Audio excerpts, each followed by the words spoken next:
Hello, my cute little chickpeas. I am so excited to be back with you today to talk to a woman that I met at a conference a few weeks ago that I was in a sticky pickle in my relationship, and as God would, planted her in front of me, and she just dropped some wisdom that inspired me into action and really did shift how I show up in my relationship and how me and my little stallion navigate things right now. And I couldn't be more thankful. And I was like, wait, I need to have you on my podcast. Like, I need to talk to you and bring this information forward because so many women need it, especially high achievers that are looking to inspire their man into action and cultivate more love. So I'm so excited that you're here. If you guys are new to our podcast, what the heck is up? We talk all things dating and marketing and everything in between. So this is going to be a juicy one. Before we jump in and we do the intro for Miss Julie Cakes over here, this podcast, for now, we are switching the name to Soft and Savage, but I want to keep this theme because it just humanizes the person.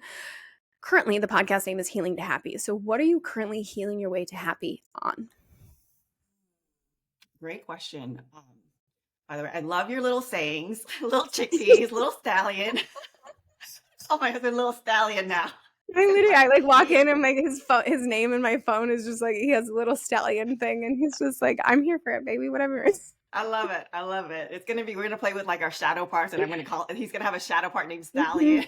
Exactly. I love it. So for me, what am I healing to happy? So for me, my own personal healing journey, my relationship, my business is all so integrated, and I freaking love that I get to make my business like making my marriage as juicy and delicious as possible. And so and at the same time, it's not always easy, right? Mm-hmm. Of course. And so the layer that I am diving deeper into healing right now is my sexuality.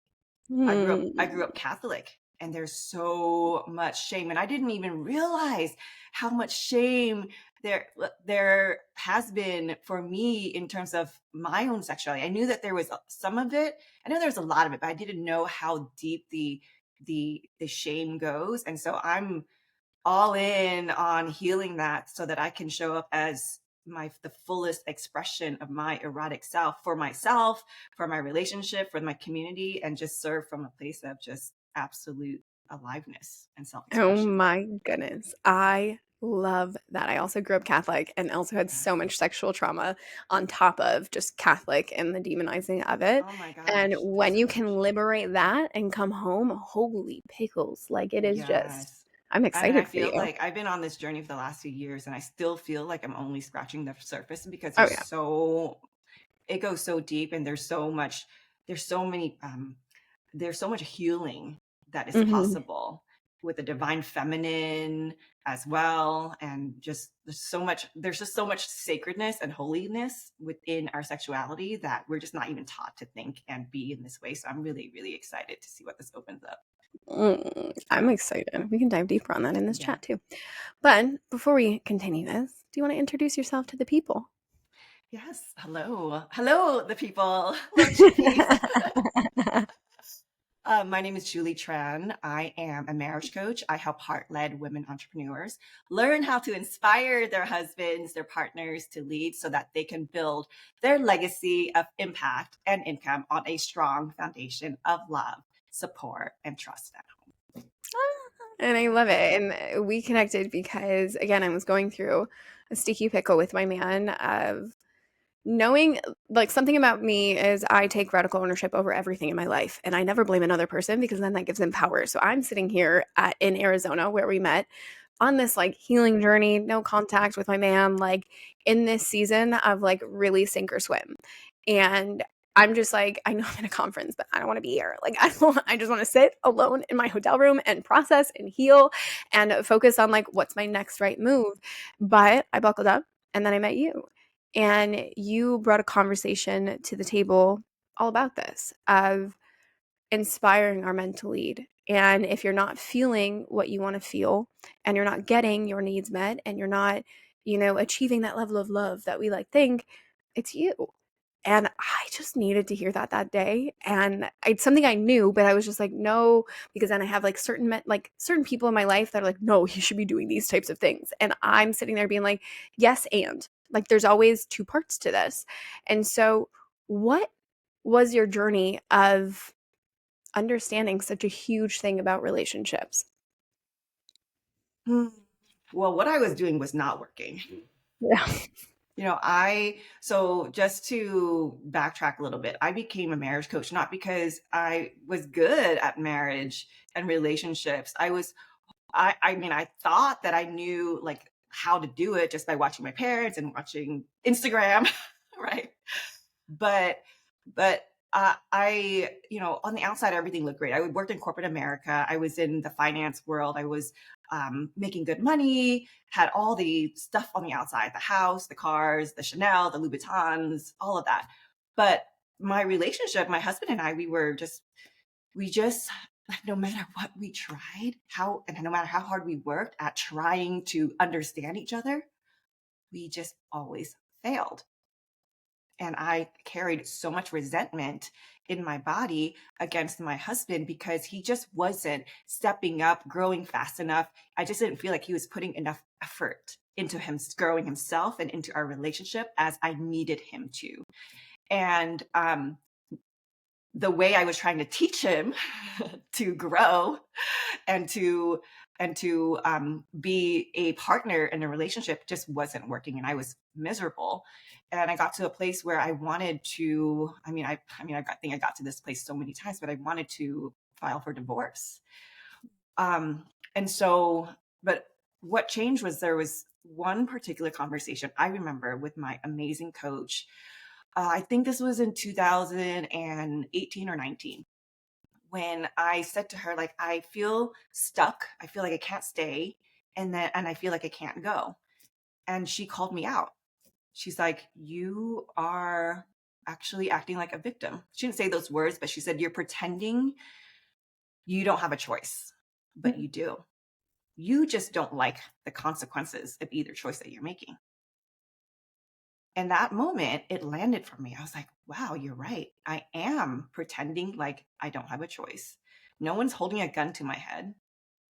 And it's time for me to choose. What is it? And so I chose to go all in. And that was a moment. I feel like that was a moment that was my queen initiation.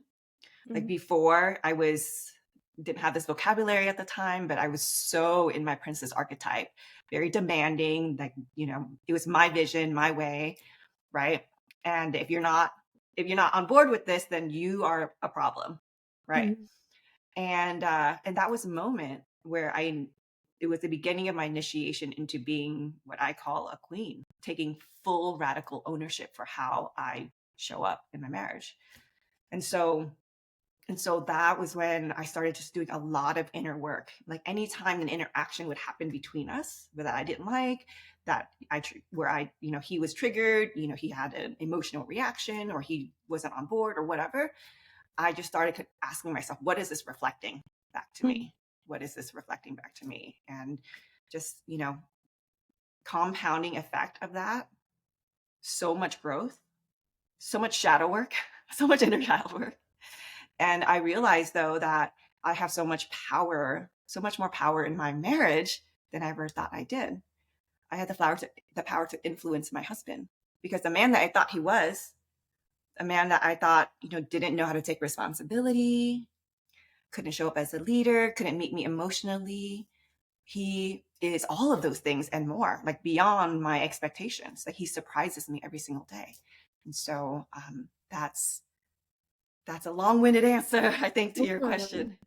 But it's beautiful because I think so many women can relate to that choice point, right? Just like I described you. We come to a choice point of, do I leave or do I fight? Because I can't see this continuing in the way that it is. And so, whether that's divorce or rupturing a relationship, it's just sitting there being like, which one is best? And how do I shift that? And sometimes it is okay, it's time to call it quits because we've really exhausted all of our sources. But I want to talk about the ones that choose to stay. And what I mean by like, it's healthy. Like, not healthy because if you're at that point, it's probably not the healthiest thing in the world, but like, it's not abusive. It's not at those states. And so I want to talk to that woman that's at that choice point of like, do I leave or do I stay? How was that process like for you? Yeah, I just want to honor that it's such a hard decision, right? especially with the different messages that we're getting today. We don't have a lot of models of people who did work through this and are shining the light on the way. That's another conversation on the Mhm. collective conversation around, marriage and business and all of that. But I would say that there's a spiritual assignment. There's a spiritual lesson here for you, and you got to decide what that is. You got to choose. You actually get to choose it. But for me, I chose to take radical responsibility. I had never done that before. So I chose to go all in. But the part that scared me though was like, wait, what does this mean going all in? Does it mean that I am like, what if things don't work out? Am I like stuck in this? Am I like signing myself up to be in a prison? Right. And I shifted that context. And my coach helped me with this. I shifted it from that context of like, I'm going to be a martyr Mm. to no, I'm an empowered queen and I get to choose again and again every day. And it's not about choosing to sign up for something for the rest of your life. It's like, no, I'm choosing today. I'm choosing to go all in, moment to moment to moment. And all of those moments compounded together, I'm at the point now where I wouldn't even dream of, of leaving my husband or my husband leaving me. It's like the thought of him actually even passing away before me freaks me out, Mhm. and I never would have thought this before. And so that's the power of choosing. But then there's also this other deeper layer to it, which is when you choose, it's not about being a martyr. It's about choosing again and again, moment to moment. Mhm. Talk to me about the archetypes. You touched on the martyr, the princess, the queen. Talk to me about those different archetypes. So I think the let's see, the martyr is the one. I think that this also comes from a lot of Catholic Mhm. upbringing. Like we need to be the good girl. We need to do Mhm. everything. We need to, Be seen but not heard, blah, blah, blah. yeah, we just need to be good, right? But Mhm. in this quest to be good, there's resentment. Mhm. There's resentment because you're not happy, and you're like, if you don't feel appreciated, if you don't feel appreciated by your partner, then you are going to go into your survival, like fight, flight, or freeze, and then you are going to lash out in ways that are very, very manipulative, right? So the martyr, I think all these archetypes have very good intentions because we all Mhm. want to do the right thing. We all want to be good. We all want to be good people, but we just want to be like aware. We just want to be aware of what's driving what. Is it really the intention or is it really the ego? And so I think the martyr is very interesting to tap into and to bring awareness to is for all women, actually, especially for high achieving women entrepreneurs, right? And that we're raising families, and we're managing so much in our life in terms of projects and family members and just commitments that sometimes it could feel um, like it's like sometimes we do it for the presentation that we're doing everything right. Mhm. And we just want to be careful with that because that breeds resentment and that causes like a rupture of trust in your relationship, because how you relate to your husband is like, you're not stepping up, look at how much I'm doing, Mhm. right? And the other archetypes you mentioned, there was the queen archetype, and then what was the other one? Princess. The princess. Oh, okay. So the princess archetype is oh my gosh, and I'm like the expert at the princess archetype. But yeah, it's the princess archetype comes from a good place. Like she wants to serve, she wants to help the world, she wants to do good. But there's a sense of like, you need to save me. Right? I'm here, I'm waiting for you to save me. Like I'm doing all these good things in the world. I'm doing my best, but there's still this part of her that's like wanting to be saved by the prince, and feeling this, and not just wanting, but being, there's this entitlement to being saved, right? And that in a relationship for a high value man, because I know you talk about that a lot, Mhm. that actually scares men. Men do not want to save you because you need to be saved. Men want to be there for you, not because you need him, but because you want him, Mm-hmm. right? So the so what else can I say about the princess archetype? I think collectively we are mostly in the princess archetype. We're collectively in the princess archetype, and it's the time right now to really shift into what it means to be a queen. And that initiation, that is the that is one of the hardest things that a woman can do, and yet it is it's the um, most rewarding and the biggest gift that you could ever give yourself. Mm-hmm. Yeah. Mm-hmm.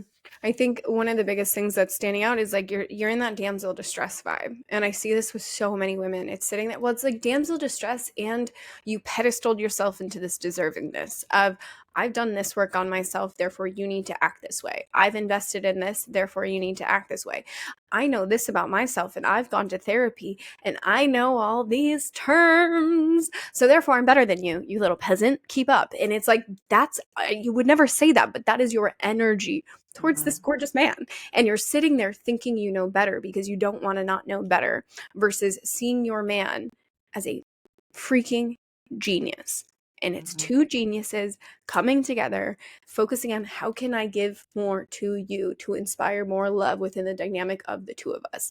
And I Mm-hmm. think that is lost. Like something I talk about is moving from the me to we model, which is Mm-hmm. what I you're love that. describing, right? It's like me focused is princess. You're only focused on yourself. How can I get my needs met? Queen is I run an entire kingdom. Therefore, I am we focused. What I do benefits the whole. What you do benefits the whole. How can I inspire your genius in order to move forward in these types of dynamics? And that is a lost art. Mm-hmm. That is a lost Yes. art. Why do you think that is? Hmm. Well, you want to go into politics, but I don't. Yeah, I mean, if we want to kind of just like dip into politics a little, I think it's Mhm. control. I think Yeah. it's women being take women's power being taken away from them, and we're gladly handing it over. Yeah. Because we're buying into these narratives that we don't have control, and he needs to do this, and he needs to do Hmm. that, and versus wait a minute, what can we take responsibility for? Where can we learn? Where can we grow? How can we inspire? We don't actually talk about inspiration in mainstream media or culture. We just talk about demands Yep. and right and wrong. And I think it's really disruptive. And personally, I think in a way that it's designed in this way to continue to keep us controlled. So how we Hmm. start breaking this is having conversations like this so that women can see possibility for themselves and a Yeah. roadmap in order to go through this initiation, because it isn't easy, because this is like an ego death. You're like losing your princess ego and you're stepping into the unknown, right? And Hmm. so I think conversations like this and roadmaps and programs, the beautiful programs out there, I have a program that are really really helpful, and they're starting to change the collective conversation. Yeah, well, because it takes back your responsibility. It takes back, hey, versus even when I see when like I've done couples therapy, like with my past partner, and like here's what I see, because I've been through so much trauma, and because my narrative, it's dense, it's all that kind of stuff. Therefore, when you go to therapy, people are sitting there being like, no, be gentle with her. Like, do not disrupt this. And that then gave me the perception of, I'm right. I'm right, and everyone deserves to treat me like a little princess and be gentle with me because all y'all messed up all these years. So do right by me now. And I thought this man would come into my life, and thank goodness for my stallion because he teaches me so much in this department. And trust me, it has not been the easiest thing. This is why we're at that checkpoint, because he's sitting there being like, no, like this is not it, especially because we have two different, very different cultures coming together. We have Spanish and we have, I'm not even from America. I've only been here 3 years. It's like, it's just all these things kind of blended together. And we're sitting there and he's like, yeah, no, that's not what I want for my wife. And I'm like, but this is how it is. And did it like essentially throwing a temper tantrum of like, this is, and then it's just like you were talking about with your husband. It's like, I can't meet your needs because I can't even hear what you're saying because I'm so blinded by my triggers. And so we have sat down and had this conversation of like, how do I see you better even though I'm blinded by so much rage? Like I am trying to understand and move through these things because I know I'm acting like a little prince and a little princess and we want to be the king and the queen, but there's just so much built up inside, especially because of past programming and what we see on the internet. This is what was clouding my vision. Was just like, no, when I find love, it's going to be so easy. I'm going to wake up to rose petals every day. He's going to tell me how much he adores and loves me and all the things. And instead, it's like, girl, you're complicated as shit. And I'm like, I am. Love me anyways. And it's like that type of dynamic where we're so clouded by this suppression, by this control, by all the things that are going on that we don't actually have the reality of what it takes. Like relationships are work, and you are living proof of that. It takes work to invest time into it, to understand this. And it takes a huge ego death to go, I'm responsible for this. I'm responsible because of all the past programming, because of all the traumas, because of all the programming I have. And like, how often do you catch yourself saying, well, he should have? Then it's you. Like I love the phrase where it's like every time you're pointing a finger, there's four fingers pointed back at you. It's like, or three, I guess. However, yeah, three fingers pointed back at you. It's like really look in the mirror when it comes to your Whether you relationships. count your thumb or not. I know. I'm like, I like had to check Is it my going to be a hand. I'm like, trigger or is it like a? it's like you. Yeah. It's usually actually how I point my fingers. Like, Yeah. it's your problem. It's your fault. And it's so funny. And maybe you caught this, but this is something I think would be an interesting dynamic Mm. that I'm curious to know about you and your husband when they're like upset, right? What And are you they're talking reflect. about? I never. Get upset. I'm the best. My partner is never upset with me. I'm the best partner ever. But like when your partner's upset and he's coming at you with what he's upset about, and you're sitting there going, wait, but that's what I'm upset about. I don't feel seen. I don't feel validated. I don't like, do you know that dance, that dynamic? Please tell me I'm not alone in this. And then walking through that, how do you shift that dynamic? I love it so much because this is basically what I coach. Okay, so Yep. where I coach from is like exactly this moment, right? Because Mm-hmm. we can talk about all the healing and all the things, Mm-hmm. but how you relate to each other in moments like this, when you're having coffee, when you're having dinner, when you're trying to sort out logistics for travel or whatever, right?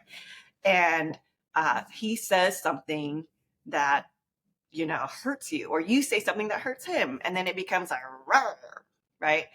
That is the precision of where I coach from, because that moment right there, we can unpack so much. So there's a how I'm trying to think what's a good example. Okay, so my I'll share an example with my client. So she texted me this the other day, and I'm so freaking proud of her because it was a day-to-day moment where something could have blown up into something crazy. And she was able to turn it around in 5 minutes. So basically, her partner comes in and she was working out, and she's super proud of herself. She's a new mom, and she's doing these new hit exercises. She's like, I'm so proud. I love these exercises. And then he comes in, he says something super insensitive. He didn't mean to, but he said something to the effect of like, oh, it's all marketing, right? And she was really hurt. So in that dynamic, like I want everyone to imagine like how you would have reacted. In the past, I would have been like, you don't appreciate me, you never support me, what's wrong with you, right? I would have carried this negative energy, this resentment the entire day at least. So Mm-hmm. she was able to regulate her emotions. She felt her emotions, but she was able to regulate herself to the point where she didn't blow up, right? And she was able to express how she feels without blaming him.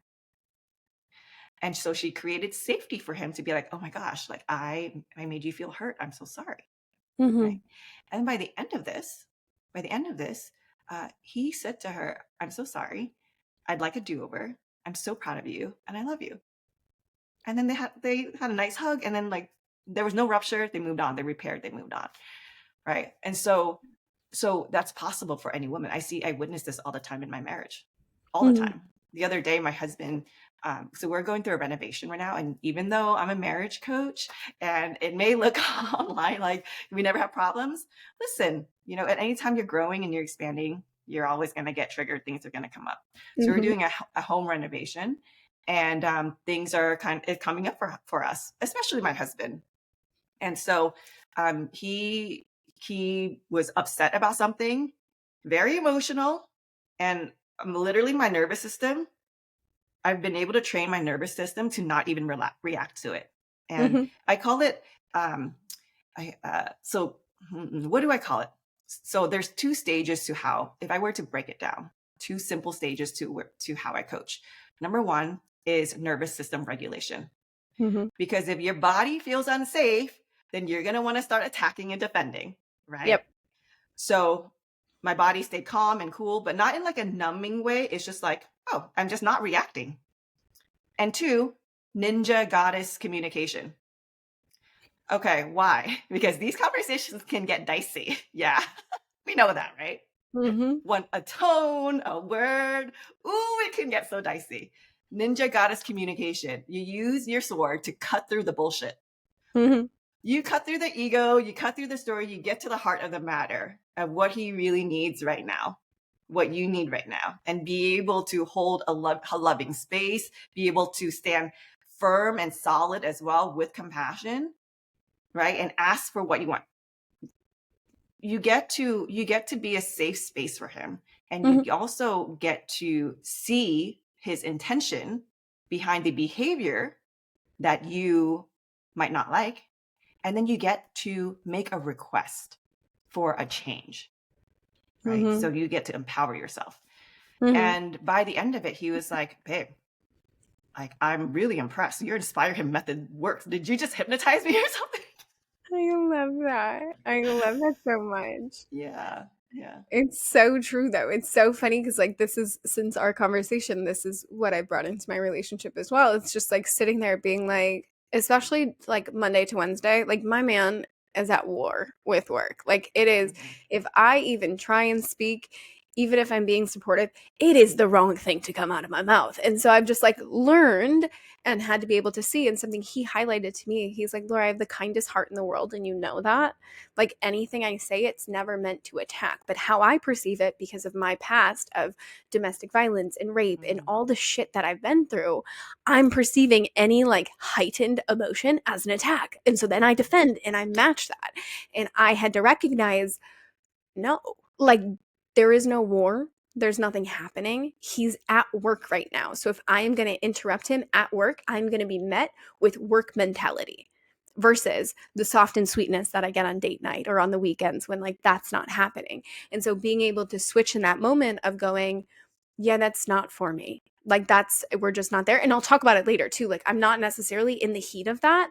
I'm not going to be like wrong tone. If anything, him and I just say to each other because we know now we're just like say sorry. Like we just like come into it, and, like make a joke about it because it's just like Yeah. it's like that's not what I meant, and it's like I don't care. Say sorry, like little kids because your little kid is ultimately coming out. It's your 7-year-old. It's your trauma. It's your part that's just like there, and it's like that hurt my feelings, Yes. and I need to be seen. And it's like if you can play with that part versus sitting there, what I see a lot of women doing, especially in the self development, doing, being like, we now have to, I did this. We now have to sit down and have a 2 hour long freaking conversation about this. And your man is sitting there being like, this is too much emotion. I am not a woman. Like, this is too much. Please let me get back to work and do my shit. Like, it's that thing. But as a woman, you're like, I want to be seen, heard, validated. And it's like, okay, but know your time and your place and know who you're with and know how to talk to them and know Yeah. how you are responsible for that moment. And if you don't make it a big deal, like you still, like you said about your client, you still get to say like, say sorry, like that hurt. Don't fucking talk that way, like that type of thing. But it's like most likely than not, especially if it's your husband, like they care about you. Like they're not trying to hurt you. I think that's the thing, that if it's not Yeah. an abusive relationship, the person you're with is never trying to hurt you. They just have a way of communicating. And it might not be, again, as women, we like to control everything and we want love to be the way that we want love and all the kind of things and communicate in the way that I want to be communicated to, not the way that you want to show me love, but the way I need all the fucking Mhm. shit that we do. And sitting there being like, okay, if I chose this person and I know their heart is the kindest thing in the world, can I see you through the lens of love? even when you're triggered, even when you're temperamental. Just like I Yes. would my 7-year-old freaking child, I'd be sitting there being like, I used to call my mom jiggly butt all the time. I'm sure she hated that, but it wasn't out of context. I was just 7. Like, she's like playing with her fat. Like, it Yeah. wasn't me, but it's like that same thing where it's like the innocence of these moments. How can you bring more love, more joy, Mm. more peace into this moment? And at the end of it, switch the result. And I get it, a lot of people, and I want to talk about this because it's like a lot of people will sit there and be like, well, I'm the woman. Shouldn't he lead? And it's like, no, because they're at war. Their brains work so much differently than ours. When they're triggered, it's different than us. Like, we can drop it real quick when you regulate your nervous system. Mhm. Oh my God, so many beautiful golden threads. I just want to just want to pull on a couple of them. First of Mhm, all, humor is like the best medicine. And yo, I have sat down, I've had 4-hour conversations with my husband, mhm. multi-day conversations with my husband. And to be honest, there's a time, it's Yeah, sometimes very necessary, right? yeah. Even when he wants to run away, to be honest, Mhm, right? And there we've gotten to a place where we don't really need to have those conversations anymore, and we get to use humor. So sometimes when I'm bothered, I just will literally go, and then he's like, okay, and I'm cool, we're good. I just need to mhm, express that. mhm, And it is so healing. It is so healing because he knows that he can do the same too. mhm. And then another thing, another thread I want to pull on is we expect our men to be kings. We just expect them to be perfect. But here's my take on that. Real queens are kingmakers. Mhm. Mhm. Real queens are kingmakers. Because let's unpack this. Who taught our men to be kings? Queens. Well, let's say they're not kings yet, Oh, right? Who taught them? yeah. Did our culture teach men how to Oh, be yeah. men? Did their parents? Nobody did. Right? They don't have models. Mhm, And so it's really, and I'm not saying that their parents were bad or anything. It's just this, we're all part of this collective, right? And yeah. the direction of the collective. And the direction of the collective has been very, um, let's call it toxic masculinity, right? Mhm, Not to, I don't mean that to say anything negative about men. I'm just talking about the collective. There's a healthy masculine and there's toxic masculinity. And so it's more the way things have been moving over the past few centuries has been just taking and pillaging, right? And so and so our men have not been taught to be kings. They've been taught to mhm, be takers and defenders and attackers per se, right? In like the most shadow parts of it. But mhm, they have the healthy masculine inside of them. And the key to bring that part of him out, leading from his heart, is through the feminine. Because the feminine, when she opens her heart and when she's in her healthy feminine, and she's not blaming, she's not shaming, she's inspiring, right? She has the keys to open his heart by being mhm, vulnerable, right? And by expressing her desires. And when she does that, he's open. He's like, you can feel when your man is open, when you can feel mhm. when your man is, so there's ways you talk to him, but he's just closed, he gets defensive. Oh, I'm moving away from the mic, let me get closer. He gets defensive. And then there are ways you talk to him where he's open, he leans in, he wants to hear, right? Mhm, That's when he's open to growth and learning and tapping into the highest parts of himself, into his king. And so I mhm, think the feminine is so powerful because we are the kingmakers. Uh, my husband, and I want to speak to the women who's like, you know what, my partner is not self-aware, and he's causing me pain right now. And how am I supposed to show up and be a good partner when I'm trying to be, but I feel hurt, right? And I think that is that is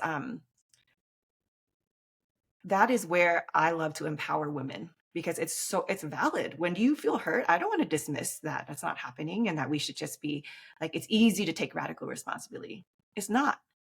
It's a choice, yes, right? But then what happens after the choice? Where's your roadmap, right? And so what I love to do is love to teach women about setting beautiful boundaries, because you can set boundaries in a way that is authentic to how you feel. Like if he speaks to you in a way that hurts your heart, you can express that. Mm-hmm. And then you can also, that's step one. And then step two is you can also see him be beyond the behavior that you didn't like, and see him to what you were talking about, right? His highest intention, the heart of the man, right? Nobody is, in my belief, I don't think anyone is trying to hurt anyone, really. Mm-hmm. Are they protecting? They, I think that everybody, there's a higher intention, there's a positive intention behind everything, even if it is to protect themselves, right? Just like we want to protect ourselves. So if you can see his highest intention, for that, like for example, that comment that, my client's partner made about the workout, Mm-hmm. right? Even though it's from Instagram would have totally blasted him, what is his higher intention on the comment of, oh, it's just marketing? Mm-hmm. Maybe he doesn't want her to get screwed, right? So it's always like looking for his highest intention, and expressing it so he's even aware of his highest intention. Sometimes he doesn't even know, right? So you start breathing life into him. And then thirdly, ask for a different way that you'd like to be spoken to. And then you start to create safety in your relationship. Mm-hmm. Your needs get met, his needs get met. You build a foundation of trust, and then that is how you start to be able to inspire your husband, your partner. And So I think it's so beautiful because a lot of people will say, well, if I'm being feminine and submissive, like everyone hates this word submissive. It's like we think, oh, you're going to be soft, you're going to be a people pleaser, you're going to be a pushover, you don't get to state your boundaries. And especially as a high performing woman, we don't like not getting our way. We like to be heard. We like to set the rules, set the tone, not realizing there's a way that you could, like, who, one of my exes said this to me was, either way, Laura, I'm going to do this for you. But you could demand it out of me, or you could politely invite me. And one I want to do, the other one I feel like a little boy and I have to do it. And I'm dragging my feet and I'm not inspired to do this for you. And so it's really looking at what is your conversation in that. I'm not even saying I get that right. Like me and my partner still navigate this where it's like nothing I do is right, like things like that. And I have to work on my language around that because I'm very direct, I'm very straightforward, and I'm with this in every like all my friendships, my work. That's how I get shit done. That's how I've achieved success. I'm very direct.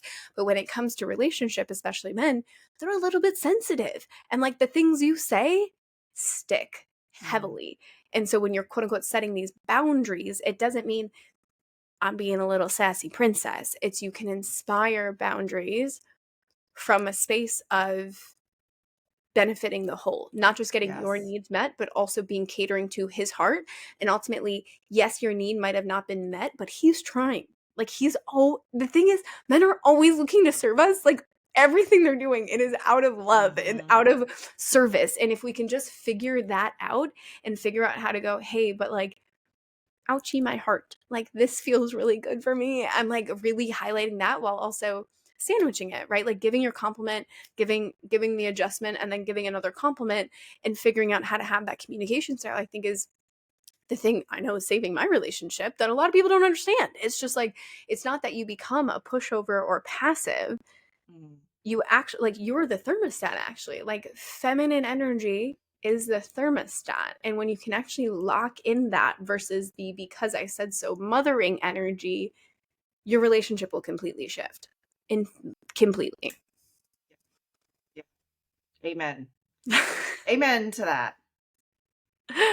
I think it's wild that the whole journey of that, I think a lot of us can get trapped by our pasts and things of that nature. And something that I do want to touch on before we round this out is, with your husband, you went on this journey, you started to realize, actually, I'm the common denominator in this. What was the process like? Because at the time, I'm sure your husband's still reacting to the old you. And so, how did you not get discouraged and go back into reactivity mode and to meet him at that level and to stay at the inspired level? Well, I definitely didn't get it perfect, and but I get better and better and better. And I think that first it starts with the perspective, just remembering the perspective of where you're coming from. Uh, I don't want to give the impression that he and thank you for bringing this up, because I don't want people to get the impression that like it's all us per se. In Mhm. a way it is, but but also we're interacting with another human being and they have their stuff too. So it's been a journey for me to separate like what's mine and what's his. I'm not taking like too much responsibility, but also being true to how I feel and constantly empowering my husband. And that can shift from moment to moment on like what he needs, right? But Mhm. I think at first it's starting with the perspective, like where are you coming from? Before, I was coming from a place um keeping score and whether he was meeting my needs, and that he needed to be fixed, to be honest, right? Like I've done the work, I fixed myself, and it's your time Yeah. to fix yourself. And then I shifted it from really like really being his ally in his healing journey too. I'm healing myself. My husband's a human being. He's on his healing journey too, whether he's doing it consciously or not. And I made it my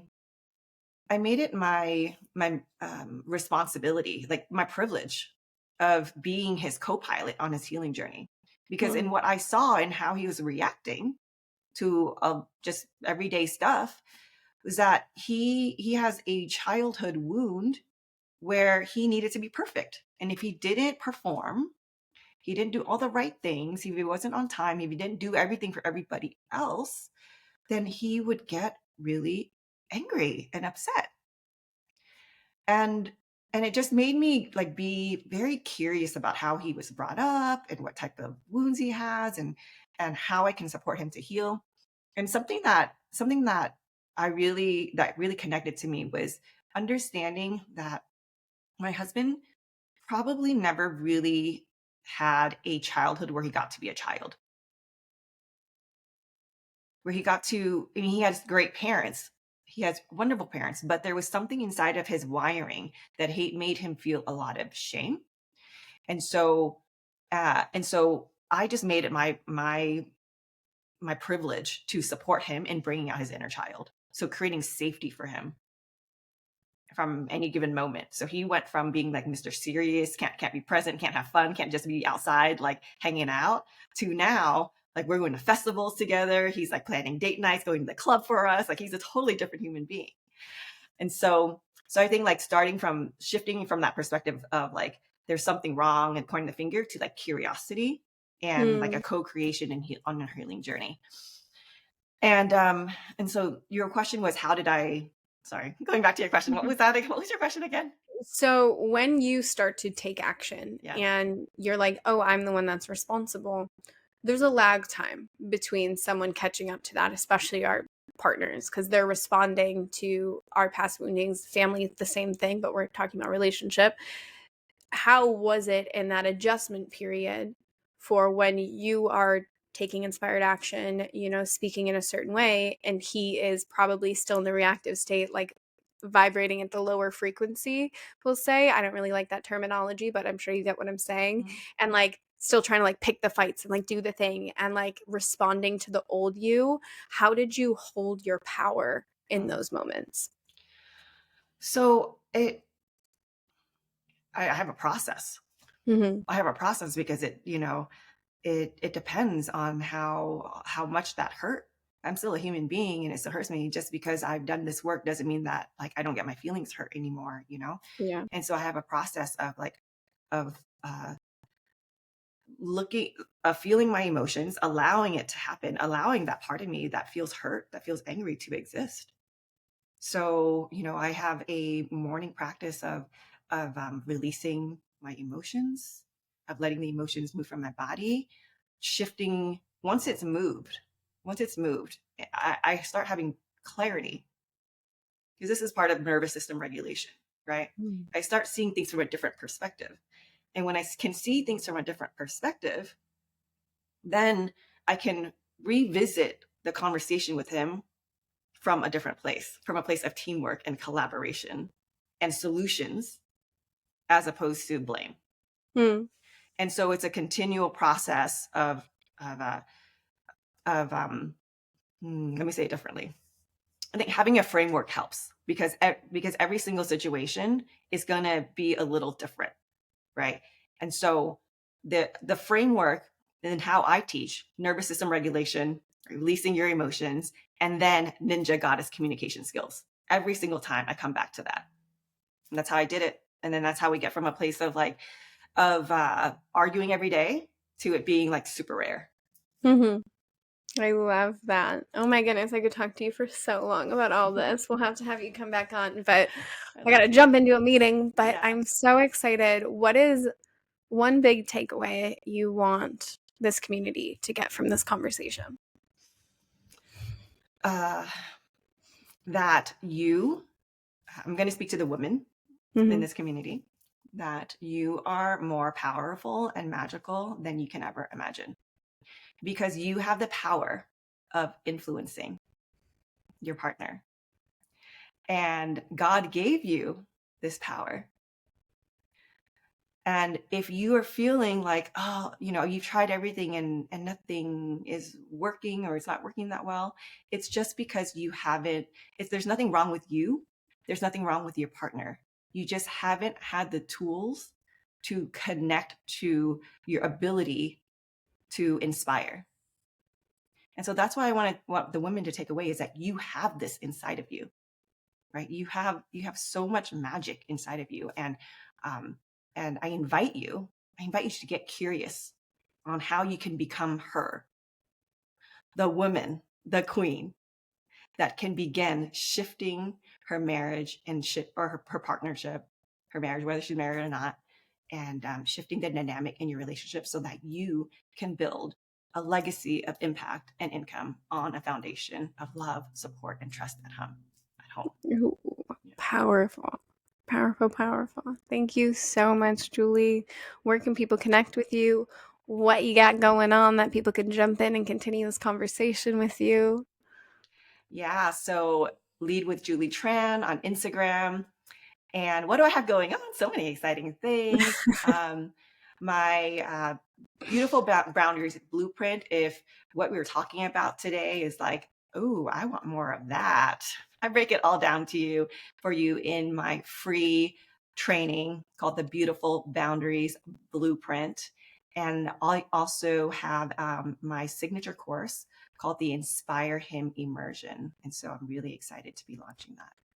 I love it. And we'll have all of that in the show notes. Yes. But go connect, go let us know what you got from this episode. Come reach out, do all the things. We love to hear from you. And if you got inspired by this, it means the world if you go rate and review this so we can get more extraordinary people like Julie on the podcast. But thank you so, so much.